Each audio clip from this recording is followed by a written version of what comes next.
والصلاة والسلام على سيد الأنبياء والمرسلين وعلى آله وصحبه أجمعين. أما بعد فأعوذ بالله من الشيطان الرجيم. بسم الله الرحمن الرحيم.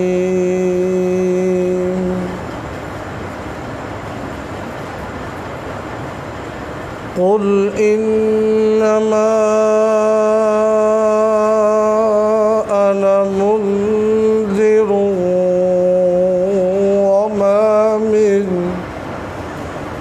وما من إله إلا الله الواحد القهار.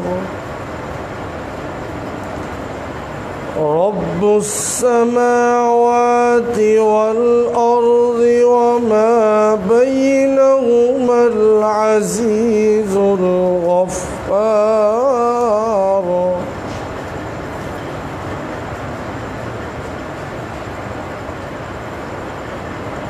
آپ کہہ دیجئے بے شک میں تو ڈرانے والا ہوں اور نہیں ہے کوئی معبود مگر وہی ایک اللہ، وہی زبردست، وہی ذات معبود ہے. وہ اللہ جو آسمانوں اور زمین کا رب ہے اور زمین و آسمان کے درمیان جو کچھ ہے وہ ان سب کا مالک ہے. العزیز کمال قوت کا مالک ہے، کمال قوت کا مالک ہے. العزیز الغفار، بخشنے والا ہے، ہر گناہ کو معاف کرنے والا ہے. قل هو نبأ عظیم انتم عنہ معرضون. آپ کہہ دیجئے وہ ایک بہت بڑی خبر ہے، تم اس سے اعراض کرنے والے ہو.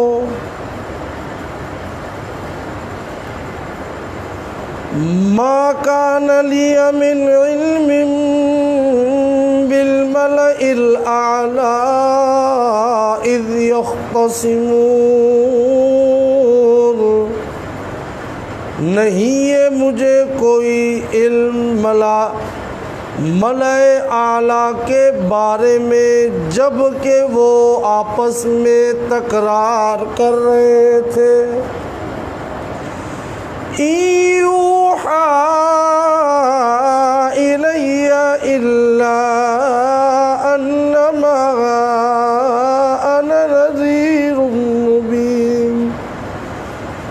نہیں وحی کی جاتی میری طرف مگر یہی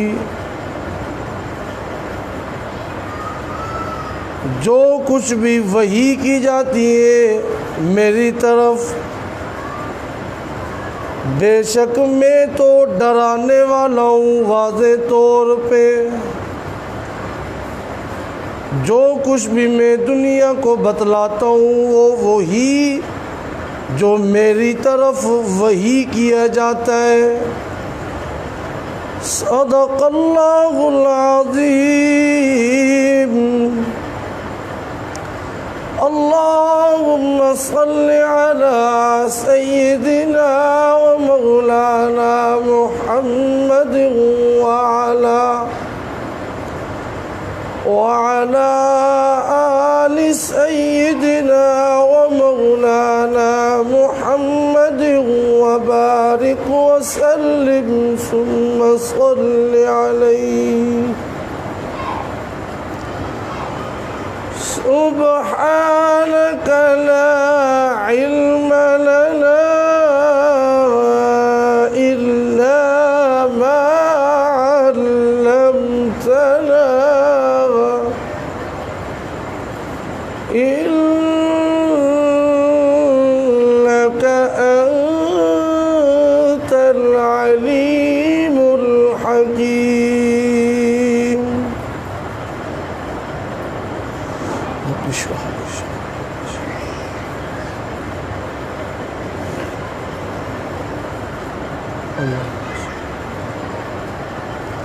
آج الحمدللہ آج کے درس قرآن میں سورہ صاد کی آیت نمبر 65 سے ابتدا ہوئی ہے. اس صورت کے شروع میں یہ بتلایا تھا کہ اللہ رب العزت نے اس صورت میں اپنی توحید، پھر اسی طرح پیارے پیغمبر علیہ السلام کی رسالت اور قیامت اور قرآن کی حقانیت کو اللہ نے اس صورت میں بیان کیا ہے.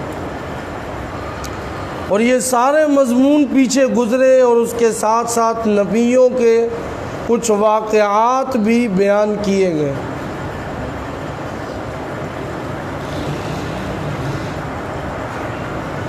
آج کی جو آیتیں تلاوت ہوئی ہیں اور سورہ صاد کی یہ جو آخری کی آیتیں ہیں، اب یہ توحید و رسالت، قیامت، قرآن کی حقانیت، یہ خلاصے کے طور پہ سورت کے آخر میں بیان ہوگا.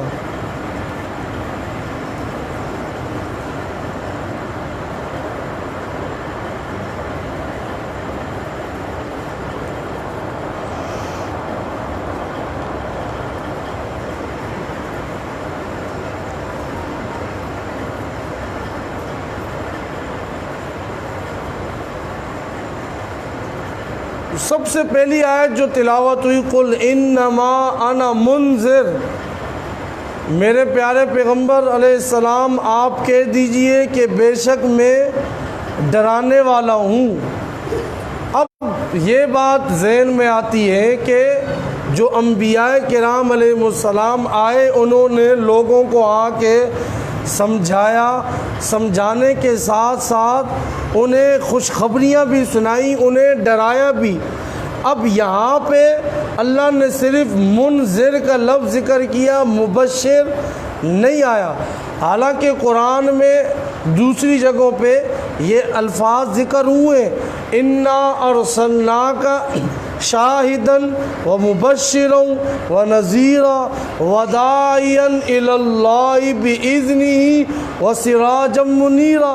اللہ نے قرآن میں اکثر جگہ جہاں خوشخبری، بشارت، وہاں پہ انذار کا اللہ نے تذکرہ کیا ہے، لیکن یہاں پہ صرف اللہ نے انذار، ڈرانا اس کو ذکر کیا ہے کہ میں آیا ہوں دنیا والوں کو منذر، بتلانے کے لیے، ڈرانے کے لیے. مان جاؤ وگرنہ دنیا میں بھی آخرت میں بھی ہلاکت و تباہی تمہارا مقدر بنے گی. تو اب مفسرین نے یہ بات یہاں پہ بتلائی کہ بشارت اس لیے یہاں پہ ذکر نہیں ہوئی کہ انبیاء کے اور پھر جناب نبی کریم علیہ السلام ان کے دعوت، ان کی دعوت و تبلیغ میں بشارت تو ہے، وہ بشارتیں تو خوشخبریاں تو سناتے ہیں، لیکن انذار وہ نمایاں ہوتا ہے. ڈرانا یہ واضح طور پہ انہوں نے دنیا کو بتلایا اور واضح طور پہ یہ نظر آتا ہے. اور اس کے ضمن میں یہ جو یہاں پہ فرمایا انا منذر کہ میں ڈرانے والا ہوں۔ ایک تو یہ بات آ گئی کہ بشارت کا ذکر کیوں نہیں ہے، کیونکہ ڈرانے کا جو ذکر ہے نبیوں کی زندگی میں وہ نمایاں پہلو ہوتا ہے، اس لیے اس کا ذکر ہوا۔ دوسری بات یہاں پہ یہ کہ ضمناً یہاں پہ یہ بھی اشارہ آ گیا کہ میں نبی ہوں، میں ایک نبی ہوں نہ کہ کوئی فرشتہ، کیونکہ انبیاء آئے انہوں نے بھی ڈرایا، میں نبیوں کی جماعت میں سے ہوں، اس لیے تم بھی سمجھ لو کیونکہ میں ڈراتا ہوں تو ایسا سمجھو کہ میں نبی ہوں۔ نبیوں کا کام یہی تھا، وہ ڈراتے تھے، میں بھی ڈرا رہا ہوں، تو میں فرشتہ نہیں ہوں۔ کیونکہ کئی جگہ ان لوگوں نے یہی کہا کہ کوئی فرشتہ ہوتا تو ہم مان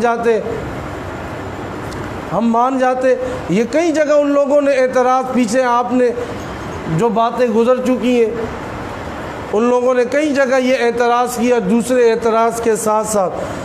اس کے بعد آگے فرمایا وَمَا مِنْ إِلَٰهٍ إِلَّا اللَّهُ الْوَاحِدُ الْقَهَّارُ، کہ میں نبی ہوں ڈرانے والا اور یہ بھی بتلاتا ہوں کہ اللہ کے علاوہ کوئی معبود نہیں ہے۔ الا اللہ، من الہ الا اللہ، لا الہ الا اللہ، ما من الہ الا اللہ، یہ یہاں پہ یہی بول جو کلمے میں آیا، اور اس کا معنی لا معبود الا اللہ، لا مسجود الا اللہ، لا مقصود الا اللہ، یہ سارے معنی اس کے، مشکل کشاں کوئی نہیں، حاجت روا کوئی نہیں، ہر قسم کی عبادت کے لائق ایک اللہ ہے، الواحد، جو کہ ایک اکیلے ہیں، وہ اکیلا ایک ہی معبود ہے، القہار، اور زبردست ہے، القہار وہ زبردست ہے۔ اب قرآن میں دوسری جگہ اللہ پاک فرماتے ہیں فَتَعَالَى اللَّهُ عَمَّا يُشْرِكُونَ، اللہ بلند ہے ان باتوں سے جو یہ شریک بناتے، جن کو یہ شریک بناتے، اللہ ان سے پاک ہے۔ فَتَعَالَى اللَّهُ الْمَلِكُ الْحَقُّ لا الہ الا هو رب العرش الکریم، وہ اللہ جو حقیقی بادشاہ ہے، وہ بلند ہے، اس کے سوا کوئی معبود نہیں ہے، اور وہی عرش کے کریم کا مالک ہے۔ یہاں پہ بھی اللہ نے یہی فرمایا، دنیا والوں کو سمجھایا، رب السماوات والارض وما بینہما العزیز الغفار، وہ اللہ جو آسمان و زمین کا رب ہے، آسمان و زمین کا، اور پھر آسمان و زمین کے درمیان جو کچھ ہے وہ اللہ ان کا بھی پروردگار ہے۔ اس سورت کے شروع میں ایک آیت اور اس میں کئی ساری تفسیر آپ کے سامنے ذکر کی تھی۔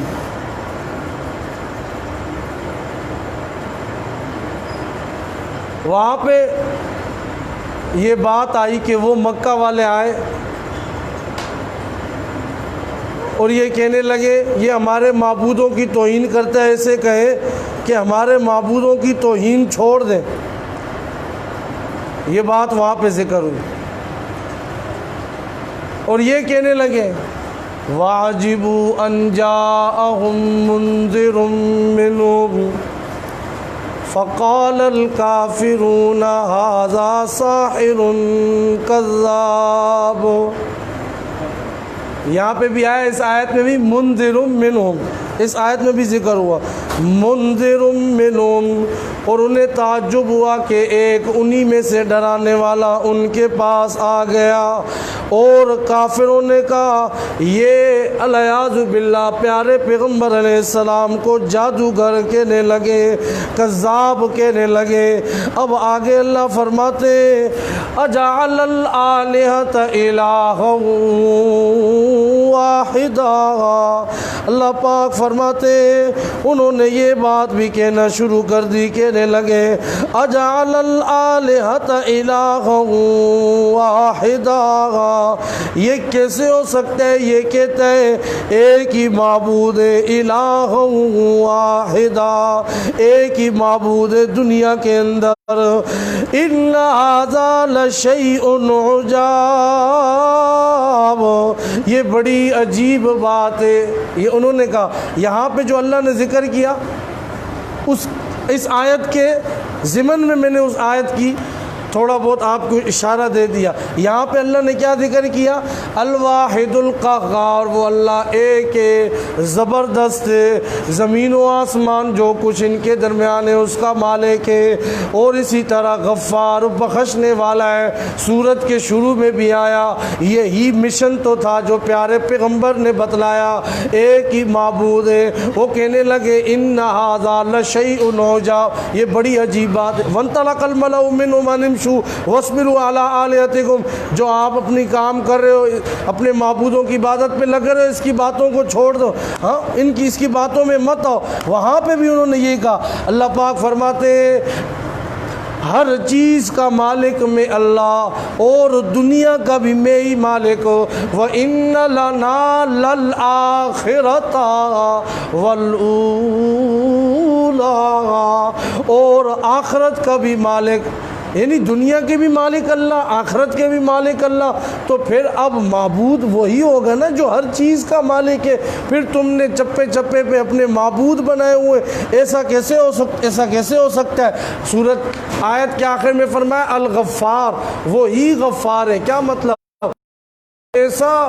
ایسی ذات ہے، اگر گناہ ہو جائے تم آ جاؤ اس کے در پہ، میرے اللہ میری توبہ، میرے اللہ میری توبہ، وہ تمہارے گناہوں کو بخش دے گا، تمہاری توبہ کو قبول کر لے گا، تمہارے گناہوں کو معاف کر لے گا۔ وہ اللہ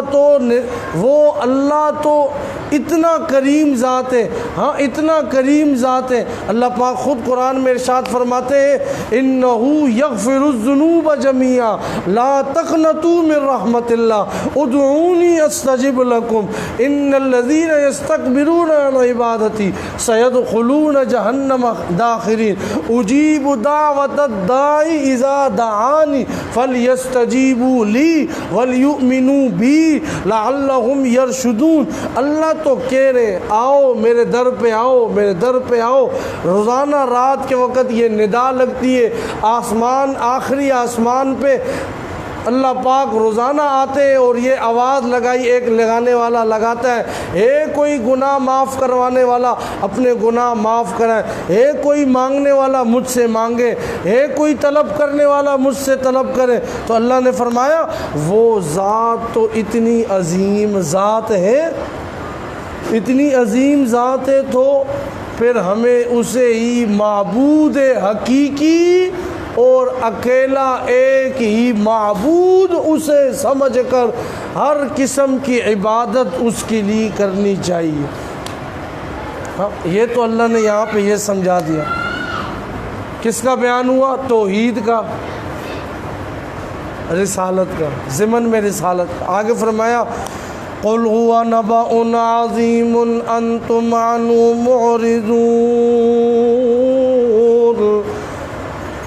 یہ بار بار آپ سے پوچھتے کب آئے گی قیامت، کب آئے گی قیامت، اعمال وامال کچھ بھی نہیں ہے۔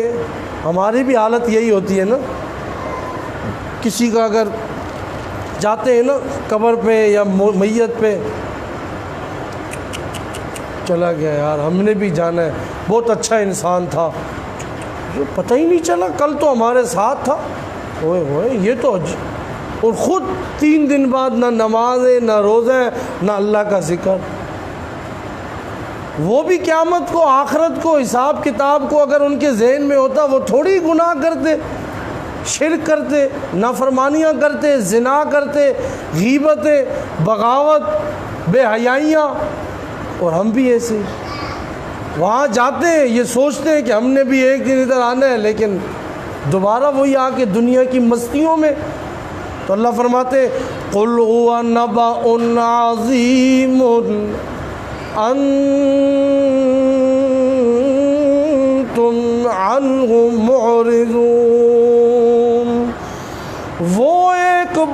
بہت بڑی خبر ہے جو تم پوچھتے رہتے ہو، جس کا تم انکار کرتے ہو، انتم عنہ معرضون۔ میں نے درس کے شروع میں بتلایا نا، اللہ سورت کے آخر میں توحید، رسالت، قیامت، قرآن کی حقانیت، اب آ رہے قیامت کا ذکر آ رہا ہے۔ تم اس قیامت کا انکار کرتے ہو۔ قرآن ایک دوسری جگہ کہتا ہے عما یتساءلون عن النبأ العظیم، کس چیز کے بارے میں یہ سوال کرتے رہتے؟ ایک بہت بڑی خبر کے بارے میں جس میں وہ اختلاف کرتے۔ کلا سیعلمون ثم کلا سیعلمون، ہرگز نہیں ان قریب وہ جان لیں گے، پھر ہرگز نہیں ان قریب وہ جان لیں گے۔ اب ایک تو یہ آ گیا کہ ہوا، قل ہوا، ایک آگے کہ وہ قیامت ہے، وہ بڑی خبر قیامت ہے۔ علامہ زمخشری رحمۃ اللہ علیہ فرماتے یہ ہوا، وہ فرماتے اس سے مراد توحید و رسالت ہے، کیونکہ توحید و رسالت وہ بھی ایک بہت بڑی خبر ہے جو اللہ کے پیغمبر نے آ کے دنیا والوں کو۔ یہ بھی بعض نے کہا اس سے مراد نزول قرآن ہے، دنیا والوں کو کچھ پتہ نہیں تھا، قرآن کا نزول ہوا، دنیا والوں کو اللہ نے بتلا دیا یہ حلال ہے، یہ حرام ہے، یہ صحیح ہے، یہ غلط ہے، یہ حق ہے، یہ باطل ہے، یہ توحید ہے، یہ شرک ہے، یہ سچ ہے، یہ جھوٹ ہے، یہ رسم و رواج ہے، یہ سنت ہے، یہ بدعت ہے، یہ سارا کا سارا اللہ نے کھول دیا۔ الذی نزل الفرقان، ہاں برکت والی وہ ذات جس نے یہ فرقان نازل کیا۔ فرقان حق اور باطل میں فرق کر دیا، ہر چیز کو واضح کر دیا، ہر چیز کو بتلا دیا دنیا والوں کے سامنے، ہر چیز کو واضح کر دیا دنیا والوں کے سامنے۔ ہاں شہر رمضان الذی انزل فیہ القرآن ھدی للناس وبینات من الہدی والفرقان، وہاں پہ بھی اللہ نے فرقان کا لفظ ذکر کیا۔ تو کیا سمجھایا اللہ نے؟ وہ بڑی خبر، بعض کیا کہتے ہیں وہ نزول قرآن ہے کہ قرآن نازل ہوا، تو اب یہ بڑی خبر دنیا والوں کو اللہ نے بتلایا۔ فرمایا وہ اللہ نے نازل تو کیا ہے، یہ بڑی خبر تو ہے، لیکن چاہے قیامت ہو، چاہے توحید و رسالت ہو، یہ چاہے قرآن ہو، تم سب کا ہی انتم عنہ معرضون، تم کس کو مانتے ہو؟ تم تو سب کا انکار کرتے ہو۔ آگے ملأ اعلیٰ،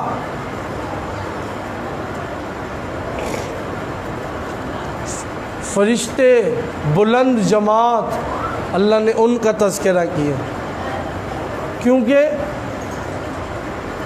جو کچھ بھی نبیوں پہ آیا وہ فرشتہ ہی لے کر آیا، اور دنیا میں بھی جو کچھ ہوتا ہے اللہ کرتے ہیں، لیکن کوئی نہ کوئی فرشتہ کسی نہ کسی ذمہ داری پر مامور ہے، لگا ہوا ہے، اپنی ڈیوٹیاں سر انجام دے رہا ہے۔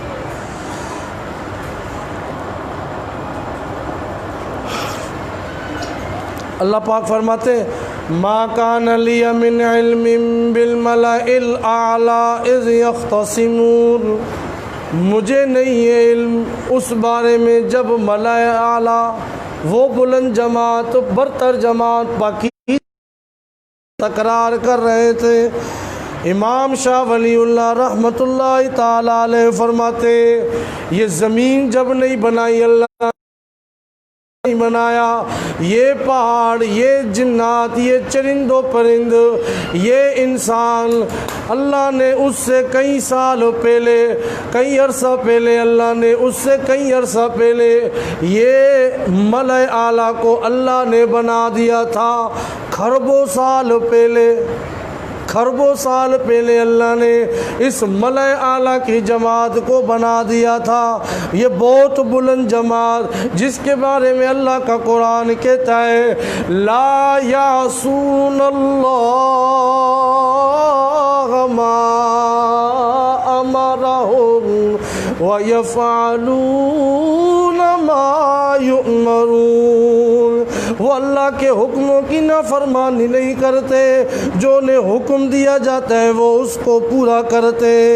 ہاں یہی ملأ اعلیٰ وہ جماعت ہے، اللہ اکبر، جو دنیا میں اگر کوئی نیک کام کرتا ہے نا، دنیا میں اگر کوئی نیک کام کرتا ہے یہ اس کے حق میں دعائیں کرتے ہیں۔ وہ لوگ جو خود بھی مہذب ہوتے ہیں اور دوسروں کی بھی اصلاح کرتے ہیں، یہ ملأ اعلیٰ ان کے حق میں دعائیں کرتے ہیں، اور جو دنیا میں گناہ کرتے ہیں، جو فساد کرتے ہیں، یہ ان کے حق میں بد دعائیں کرتے ہیں۔ توجہ دیکھیں، جو اچھے لوگ ان کے لیے دعا، جو برے لوگ ان کے لیے بد دعا۔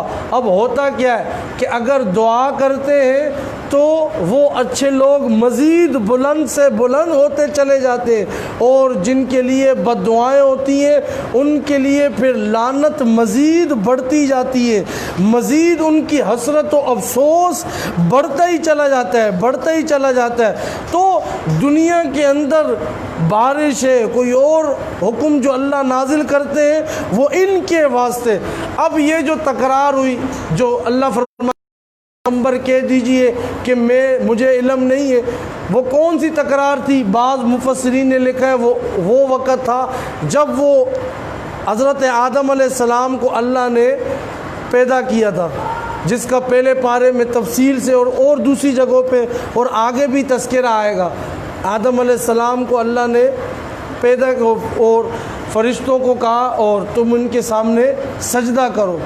ہاں، انی جاعل فی الارض خلیفہ قالوا اتجعل فیہا من یفسد فیہا ویسفک الدماء ونحن نسبح بحمدک ونقدس لک۔ بہرحال پھر سب نے سجدہ کیا، شیطان ابلیس نے انکار کر دیا، اور قیامت تک وَإِنَّ عَلَيْكَ لَعْنَتِي إِلَىٰ يَوْمِ الدِّينِ، قیامت تک اس پر پھٹکار برستی رہے گی جس نے کہا تھا انا خیر من۔ تو اب یہاں پہ بعض نے کہا کہ یہ وہ تکرار جو اس وقت ہوئی تھی، اور بعض نے کہا کہ ایک اور واقعہ جو اس کے ضمن میں آتا ہے اس کو میں مختصر طور پہ آپ کے سامنے ذکر کر دیتا ہوں کہ اللہ کے نبی صلی اللہ علیہ وسلم ایک مرتبہ، صحابہ کرام کہتے ہیں، روایات میں آتا ہے کہ فجر اتنی دیر ہونے لگی کہ ہم یہ سمجھے کہ شاید آج فجر قضا ہو جائے گی، سورج طلوع ہونے کہ کہیں سورج طلوع ہی نہ ہو جائے، ہم ایسا سمجھنے لگے۔ اب پھر اچانک حضور اللہ کے نبی صلی اللہ علیہ وسلم آئے اور آ کے کہا کہ رات کو میں نماز پڑھ رہا تھا، اچانک مجھے اونگ آ گئی۔ یہ حدیث کا مفہوم، حدیث تو لمبی ہے، میں مفہوم ذکر کر رہا ہوں جو اس آیت کا میں نے خلاصہ بتلانا ہے۔ فرمایا کہ مجھے اونگ آ گئی، اب اس کے بعد میں نے دیکھا، اپنے رب کو دیکھا، تو وہاں پہ میں نے پوچھا اپنے رب سے کہ یہ ملأ اعلیٰ کس چیز میں تکرار کر رہے ہیں، یہ اللہ سے پوچھا۔ تو یہ 2-3 مرتبہ یہ ہوا اس طرح۔ تو حدیث میں آتا ہے کہ اللہ نے پھر پوچھا کہ آپ یہ بتلائیں یہ ملأ اعلیٰ، یہ فرشتوں کی جماعت یہ کس چیز میں تکرار کر رہے ہیں؟ تو فرمایا کہ میں نے جواب دیا کہ یہ گناہوں کے کفارے کے بارے میں تکرار کر رہے ہیں، گناہوں کے کفارے کے بارے میں۔ یہ آپ صلی اللہ علیہ وسلم نیند میں، اور بعض نے کہا بیداری کی حالت میں یہ دیکھا آپ صلی اللہ علیہ وسلم نے فرشتوں کی تکرار ہو رہی ہے۔ اللہ نے پوچھا 2-3 مرتبہ، پھر پیارے پیغمبر نے جواب دیا گناہوں کے کفارات کے بارے میں تکرار ہو رہی ہے۔ اب یہ بات یہاں پہ آ گئی کہ نبی کا خواب بھی سچا ہوتا ہے، کیونکہ نبی اگر جاگ رہا ہے تب بھی سچا چل رہا ہے تب بھی سچا، نبی بولے تب بھی سچا، نبی کا خواب بھی سچا، نبی جس حالت میں بھی ہو نبی کا ایک ایک قول فعل عمل سچا۔ کیوں؟ اس لیے کہ ان ہوا الا وحی یوحا، وہ جو کچھ بھی کرتے ہیں اللہ کے حکم کے مطابق کرتے ہیں، اللہ کی وحی کے بعد کرتے ہیں۔ تو بہرحال فرمایا یہ تکرار کر رہے ہیں گناہوں کے کفارے کے بارے میں۔ اب وہ گناہوں کا کفارہ کیا ہے؟ گناہوں کا کفارہ کیا ہے کہ جیسے ایک بندہ جماعت میں شریک ہوا، جماعت میں شریک ہوا، اب وہ ایک ایک قدم چل کے آ رہا ہے، اور اگر وضو کر کے گھر سے نکلے مسجد میں جا رہا ہے تو ایک ایک قدم پہ اس کے لیے کتنی نیکیاں لکھی جا رہی ہیں۔ ہاں، وضو کر کے تو وہ ڈبل ہے، اگر وضو کر کے نکلا ہے وہ تو اور زیادہ ڈبل ہوگی نیکیاں۔ اسی طرح کوئی بندہ آیا نماز پڑھ کے مسجد میں بیٹھ گیا، ذکر کر رہا ہے، یا ایک نماز سے دوسری نماز تک انتظار کرتا ہے، یہ مساجد میں بیٹھا ہوا ہے۔ اسی طرح تکلیف ہوتی ہے، سردی ہے، گرمی ہے، لیکن وہ اس تکلیف کو برداشت کرتا ہے، وضو مکمل کرتا ہے، اس طرح نہیں کرتا ہے کہ پانی ٹھنڈا ہے یا پانی گرم ہے، اللہ کے لیے، اللہ کی رضا کے لیے اچھی طرح وضو کرتا ہے۔ تو فرمایا یہ گناہوں کے کفارات ہیں جو آپس میں فرشتے اس بارے میں باتیں کر رہے ہیں۔ اور پھر اللہ نے پوچھا ان کے درجے کیا ہیں؟ تو فرمایا درجے یہ محتاجوں کو کھانا کھلائے، ہاں، محتاجوں کو کھانا کھلائے، نرمی سے پیش آئے لوگوں سے، اور رات کو جب پوری دنیا سو رہی ہے وہ اٹھ کر اللہ سے مانگے اور نماز پڑھے، یہ اس کے درجے ہیں، اللہ سے مانگے۔ اب اسی طرح آگے فرمایا کہ وہ نیکیاں کرے اور منکرات سے رکے۔ اب اللہ نے اس حدیث میں آتا ہے کہ اللہ نے پیارے پیغمبر علیہ السلام، اللہ نے کہا آپ مانگیے، کیا مانگتے ہیں؟ تو پیارے پیغمبر علیہ السلام نے جواب دیا، میں یہ مانگتا ہوں کہ نیکیوں کا سوال، کہ میں نیکیاں کرتا رہوں، منکرات کو ترک کر دوں، اور اسی طرح میری مساکین سے محبت ہی محبت ہو۔ یہ اللہ کے نبی صلی اللہ علیہ وسلم نے مانگا۔ کیا؟ نیکیاں کرنا ہے، گناہوں کو چھوڑنا ہے، غریبوں سے محبت۔ ہمیں بھی یہی سوچ رکھنی چاہیے کہ ہر وقت نیکیاں ہو، گناہ کے قریب نہ جائیں، اور غریبوں سے محبت ہو۔ ہاں، اب شاہ عبد القادر رحمۃ اللہ علیہ انہوں نے یہ لکھا ہے، اس تکرار کا مطلب جو عام بات چیت فرشتے کرتے ہیں نا، کبھی ہر وقت کرتے رہتے ہیں، اس سے مراد انہوں نے کہا یہ اس سے مراد ہے۔ بہرحال اللہ فرماتے ہیں ان یوحا الی الا انما انا نذیر مبین، کہ نہ میں نے کوئی کتابیں پڑھی، نہ یہ اللہ کے پیغمبر علیہ السلام آپ کہہ دیجئے، نہ میں نے کوئی کتابیں پڑھی، نہ ہی کہیں پہ علم حاصل کیا، یہ جو کچھ بھی میرے پاس ہے یہ اللہ کی طرف سے میرے اوپر وحی کیا گیا، اور میں ایک ڈرانے والا ہوں، واضح طور پہ بتلانے والا ہوں۔ اللہ کریم ہمیں عمل کرنے کی توفیق عطا فرمائے۔